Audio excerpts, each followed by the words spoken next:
It's the time to get down.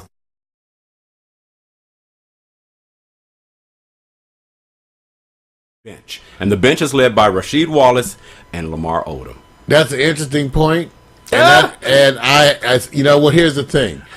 What are they? Both could be non-factors. Yo, that's cold. No, and I'm saying this. In other words, it's a key matchup, Right. But sometimes, they both could end up. You know what I'm saying? Kind of nullifying Right. each other into non-factors, Right. leaving it up to certain things. I agree. I wonder. Okay, I'm with you on that. I still have to see a couple of things. What is this? The specific energy levels of the big men inside, because they're going to be going at each other for a long game. In other words, so that means Gasol, who I have a little bit, Right. Big Baby's. I've admitted. See, Doc is a good coach, but I've admired at least Big Baby's conditioning since he lost all the weight. Right. He appears to be a different player, but you know, there's a stretch in here because there are big guys pounding at each other. Right. Where injury in the series, even Yes, right. you know, you wonder. Okay, doesn't it seem like if the Lakers play the Celtics, somebody's got to get hurt?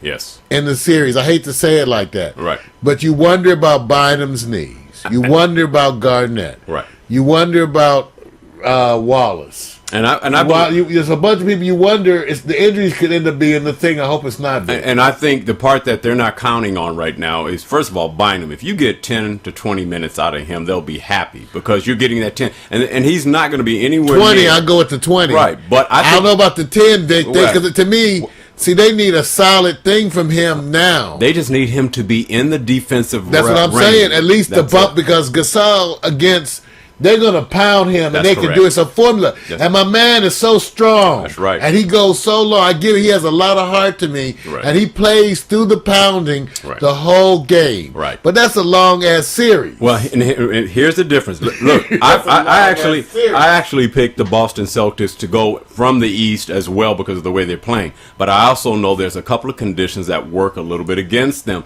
When they are all playing solidly the way they should be, the reason why I think they're strong, it's not because Pierce, Garnett, the big three, and Ray Allen all stepped up. They've had lesser years. What's happened is their bench has stepped up, and Rondo has stepped up.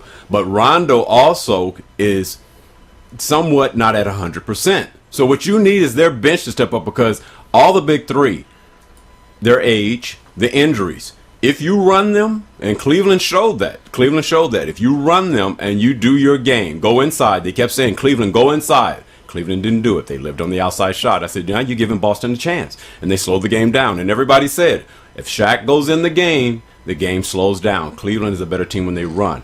Boston also is, you take age and injuries and put them together, dude. Don't you want to run them? Well, that's what I say. If you can, but hey, like I said, I'm not sure the Lakers can run them. Oh, they can outrun them just based on, you take Bynum out, they can outrun them because they'll go inside and out. They don't have to rely on three-point shooting. I don't think they're going to do it, though. I agree with you, Mark. I don't think. I mean, they might be outmatching them pure speed. I just don't know how that's going to translate down into the points. Right. Because Boston's checking everybody's game. Right. Nobody's been able to execute that kind of thing again. That's what we're going to see. That's the part that's wonderful. Thursday night. Yes, Thursday, man. Thursday night. You're all ready for it, man. I'm wearing this as a bet. I got a Kobe shirt for you. No, I didn't bet. Wear a Kobe shirt. All right, let me just go. That's a little rough. That's like me wearing Bill Lambert's number or something. Hey, let me go on. Hey, in the NHL Stanley Cup Final, and that happens to be my name, of course, my middle name, which y'all made fun of me when I was younger, but now it's championship material. The Stanley Cup Final, Blackhawks lead the series 2-0. They won a close game 2-1 yesterday. Now, it's funny because that first game was a scoring fest, and they both came to play defense this time around. And I guess the part that happened that worked this time is that they all played defense, and Philadelphia had a chance to steal the game. It just, like they said, Mario, it's the same thing we use in the analogy with Boston Celtics as it relates to the Lakers and what's going on with the playoffs. You have to play smarter. Philadelphia basically had a chance to steal a game. They're going back home. They have a chance to win it. Blackhawks are still favored, I think, in 7 games. So for all of you Philly fans, I'm pulling for you. Philly. Everybody Philly voted. or Philly? Everybody voted here at Pack Stereo. We said Chicago looks like it's the team that's destined to win this. So got to give love for Philly. You guys need something. You guys need a championship somewhere. Even though you got the baseball, they need. You know what they need? They need a better diet in Philly. Like I said, you guys. I love the cheesesteaks and the hoagies. Yeah, but they put that cheese whiz on the cheesesteaks, Vic. That cheese whiz. Like I said, Bobby Flay whipped her ass on the sandwiches. Yeah, we talk around sports. Look, if you guys looking for an education in sports here, you're not going to get it. Anybody who cares about sports cares about hoagies and cheesesteaks. See, tell me you don't care about hoagies and cheese. I know you do, and you like the damn cheese whiz. All right. Whatever. See. Now notice that had something to do with hockey. So they like the hockey players. They got the cheese whiz. Well, I got you. Okay, all right. Well, let me go on and move on. So, bottom line is this: so we get a little break here until we return to that competition in Philadelphia. But going on to baseball, I don't know how many of you guys are following it. None of us. See, that's wrong, man. That's wrong. Look, I'm a baseball lover, and I love baseball only in October. So just let they're trying hard, Vic. They have that campaign out right now.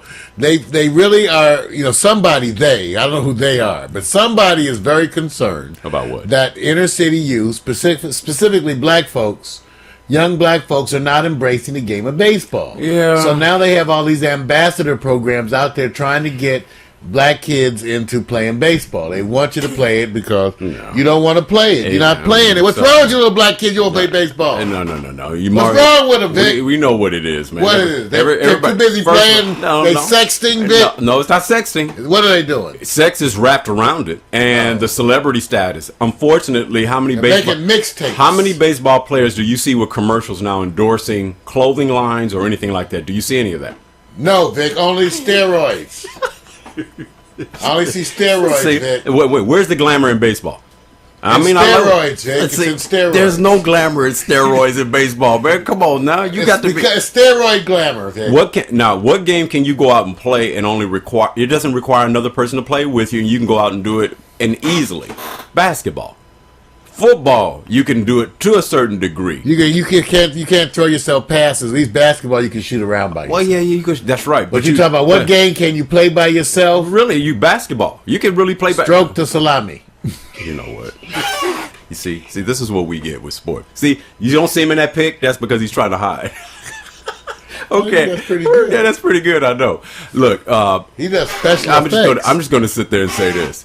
There's a cat named Ubaldo Jimenez who basically hit his winning 10th game in the majors this year. That's leading the majors, and man, you got to see this guy's work, man. This guy is off the chain. You remember Dwight Gooden, man? You remember back in the day? Course. Okay, Ubaldo is not reminding folks of Dwight Gooden. But what he has on his pitches are unbelievable. Now, whether he leads the majors and get to the Cy Young, we're not sure.